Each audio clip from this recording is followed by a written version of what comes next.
now you have gathered all of your traditional tools, we are now going to explore our traditional tools and how we can use them. And before we do that, we want to set up our sketchbooks and do a grid pattern so that when we remove the tape, we're going to use tape for a grid pattern. And so we have each block of what we are exploring, and we'll also write down and label what we're exploring, because that's very important. As you can see here, I gridded this one and I use painter's tape. I know that looks like masking tape, but it's not. It's painter's tape, but it's hard to see on the screen, so I'm going to use this blue tape. So this one may be what you're more familiar with the painter's tape. So it's not as sticky, so it wouldn't tear the page. Sometimes it does, so you just have to be careful. But you remember, this is explorations. These are in your sketchbook and you're exploring. So if it does tear the page a little bit, please don't be too upset. This is what it's all about, okay? So let's begin and start taping our page. Okay, so let's tape our page. We're taping both sides. As I said, this is a clear, a white or cream painter's tape. It looks like masking tape, but it's not. It's painter's tape. So it's not as gummy, it's not as sticky, and it shouldn't tear the page too much if it does. This is the blue painter's tape, same thing, but blue. And I'm going to use this because, as you can see, this color is really light. And, you know, I want you to be able to see exactly what I'm doing. So what I'm going to do is tape off all areas, all corners, all four. And then go across so that we have a nice grid. Now, you don't have to do this. You can just use a ruler and a pencil and draw grids. Sometimes when I don't use this in my sketchbook and I'm teaching, we might use a large page and fold the page multiple times so you get the grid. The grid is created by folding the page. And we just use the creases. I might take a ruler and pencil and draw the lines out after. But in the sketchbook, I kind of like to use the tape because it creates its own boundary. If you just draw the lines, you have the boundary of the line. But when I remove this tape, I have a white negative space in between, and then I can label what each one of these are.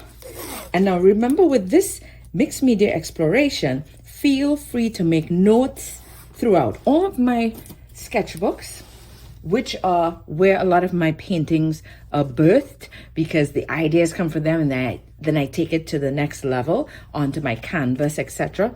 You know, I have a lot of notes, copious amounts of notes to remind me how I did different things, what did I do, etc., etc. Okay, so this is what we're doing. So now you have a lovely grid right here, both grids on either side. You can see how this is popping because it's the blue. All right, now we're going to go in here and look at our found objects. No, not found objects. These are our traditional tools. And remember, I went through all of these traditional tools, pens, markers, brush, etc. And you're going to use each one and create mark making, create shapes. Okay, so let me put it over here. Put this here so you can still see it.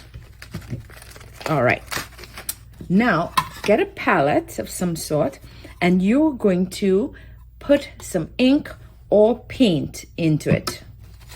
We'll move this here. So you can use a palette, you can use any little container you have, any plastic container. You know, I have a plastic container here that I use. I can't find it now. And you're going to pour out some paint. Some of the things you can use the paint thick, and others you can use in a wash. And I described what a wash is. I do it all the time. A wash, it's almost like in watercolor, where you have a certain amount of paint, a little bit of paint, but then a lot of water. As you can see, I am adding in quite a bit of water, and you can make varying degrees of this. You can have it really, really washy or thicker. Okay, so you see that? You can see the consistency of that wash. Okay, so I like that. You can experiment with this to see how thick. When we dip things in and then we experiment with them, we can see if we want to make it darker or lighter. Okay, this one is pure. I'm just adding a little bit of water to it just so that it can go on easier, but it's not a wash. It's still pretty thick. And as I said, we're not using any colors right now. So avoid using any bright colors. We are just using black, because when we just use black or neutral tones, it helps us to focus on what it is we're doing, which is mark making and experimenting with tools.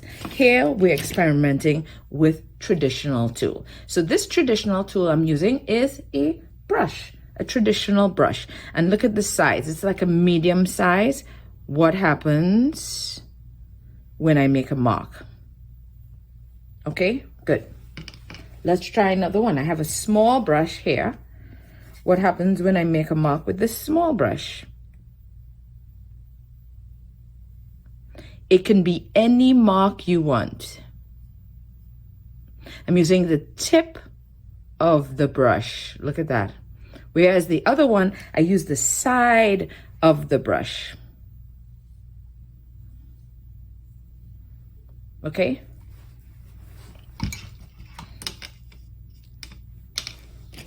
What other brush can I use? Oh, this is a filbert where it is curved. It's like a flat brush, but it's curved. Let's try that.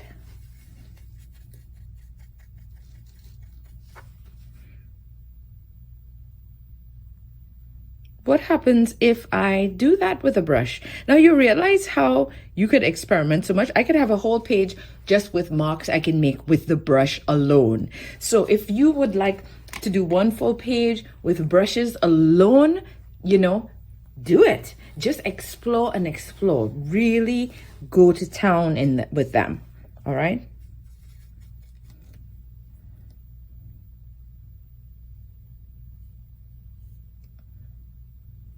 So here you have it. I used 3 different types of brushes, and that's what I got. Of course, yours will look very different. You can explore this some more.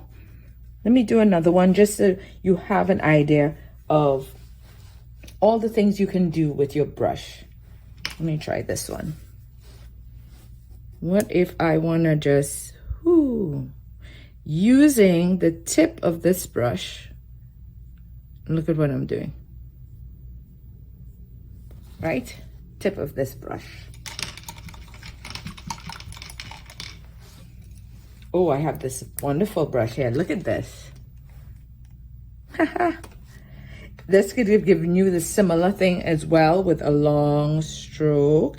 But that's even thinner. That is even thinner.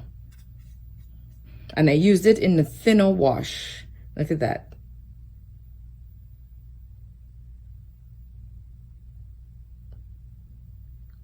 Tiny little dots.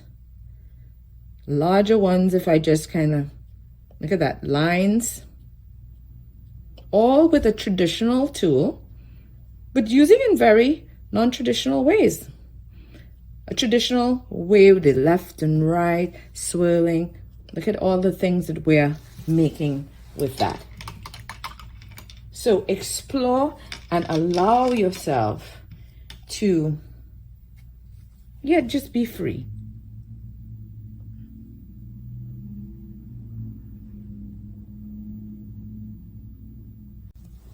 Right? Lovely. What's another traditional tool that we can use? We have a palette knife. Look at my palette knife here. My palette knife is a little wonky. Let's get another palette knife. This one I've used with a lot of medium. So here's another one. You have the metal ones, you can have the plastic ones, and I'm going to use this. So this is my paint. This is acrylic paint. inexpensive acrylic paint, okay? You can use ink and you can use paint. So I wanted a little thicker, so I'm not using it in the wash. You can use it in the wash as well. So I have a washy version and a thicker version. And then I'm just kind of gonna stamp it. Look at that. Turn it over.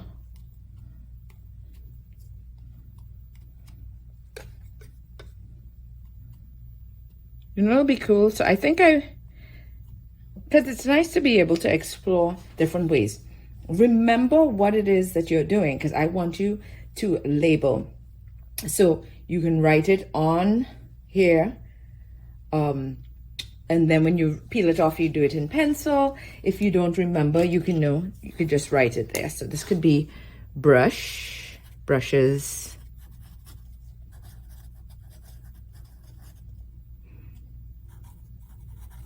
palette knife,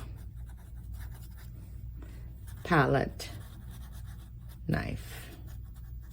You leave it like that, or when we take off the tape, then you can write it again. But this is so you don't forget, because when you get all into it, you might easily forget. So I did the palette knife again because here I stamped it, and here I want to use it in a different way. I think I'm going to dip it in the more washy side. And let's use the side, the tip of it. So I'm using traditional tool, but I'm exploring how I can use it. Ooh, that's nice. I'm really enjoying that. So that went thicker, right?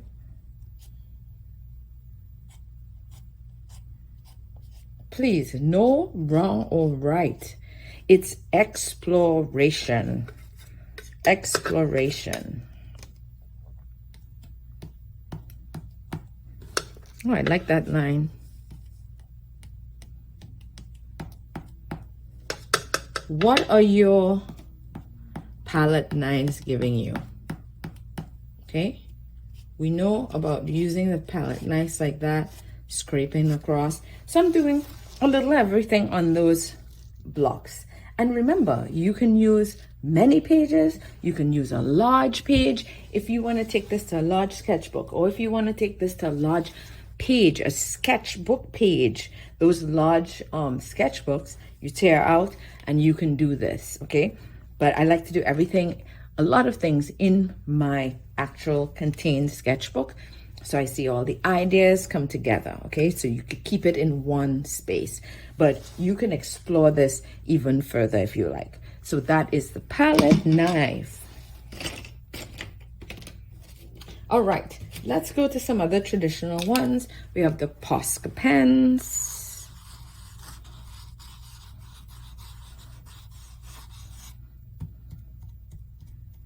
In one box, you know, feel free to try different things that this tool can make and do.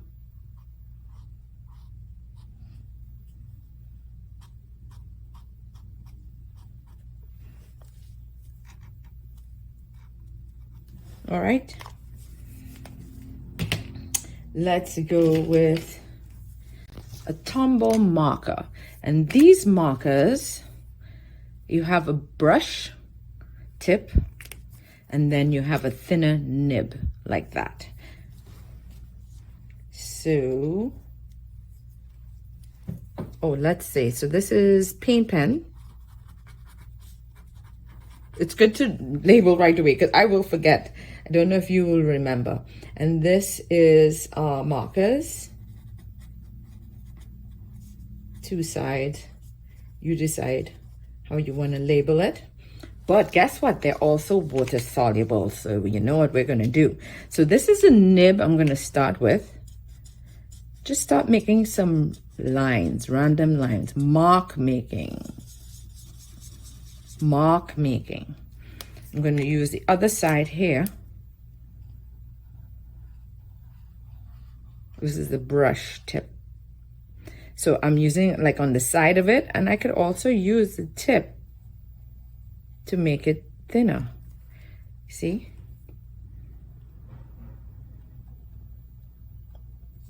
Dots using the side of it, the side, and then dots using the top. What about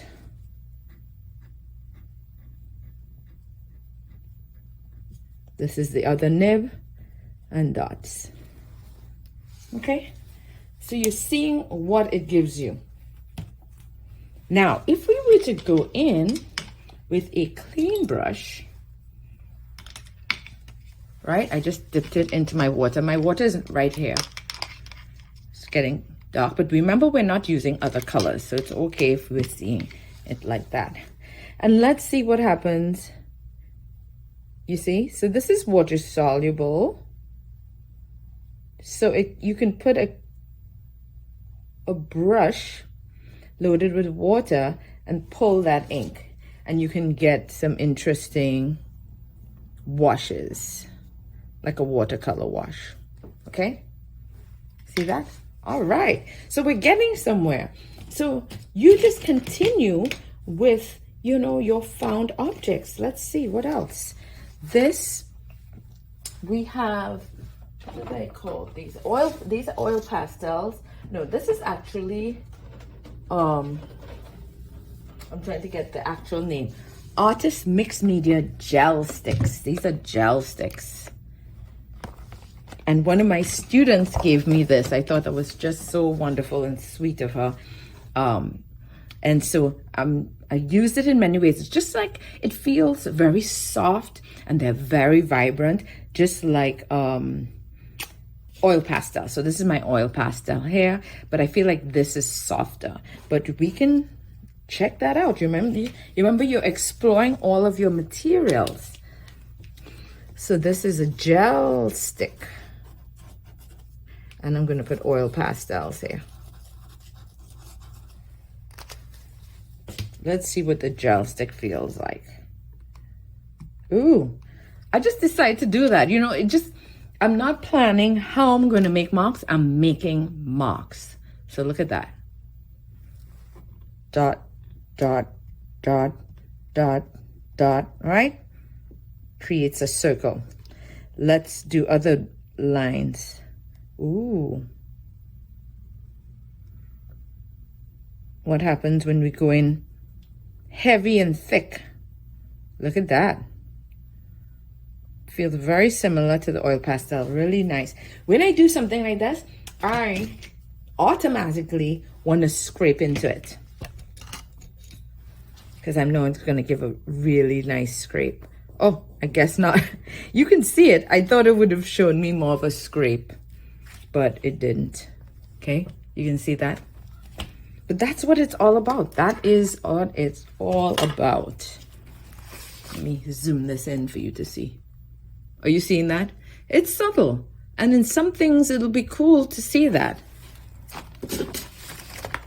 Now, if we used paint, I think the paint would have shown it more. All right. So this is the stick, the gel stick. And let me kind of use it on the side. You can try and get a thin line. Look at these thin lines. And then I could go straight down flat and do a thicker line, so we can see. Let's do some dot, dot, dot, dot, dot, dot, dot. Okay, so then you get an idea of that one. These are really beautiful. These are lovely. Okay, so we have the oil pastel. Again, I'm just using blacks, neutral tones, darker tones. Now this is the oil pastel. And you know what? It looks similar, but it's not as soft. It's not just smoothly gliding like the other one. I feel like I have to press harder onto it.